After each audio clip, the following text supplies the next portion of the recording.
বিসমিল্লাহির রহমানির রহিম। লিনের হরফ দুইটি, ইয়া ও ওয়া। জবরের বামে ইয়া সাকিন বা যজমলা ইয়া, জবরের বামে ওয়াও সাকিন বা যজমলা ওয়াও থাকিলে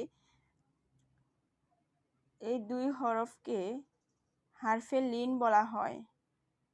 আর হারফে লিন নরম করে পড়তে হয়, তাড়াতাড়ি পড়তে হয়। যেমন এখানে লাইসা, তাড়াতাড়ি নরম করে পড়তে হবে। ইয়াউমা, এই যে এখানে নরম করে তাড়াতাড়ি পড়তে হবে।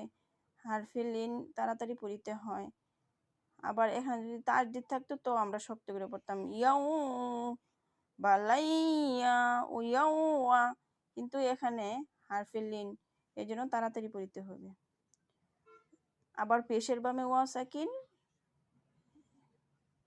জেরের বামে ইয়া সাকিন, কিন্তু একালিপ টান দিতে হবে। ওইটা হচ্ছে একালিপ মাদে আসলি, আর এটা হচ্ছে লিনের হারফে লিন। Thanks for watching.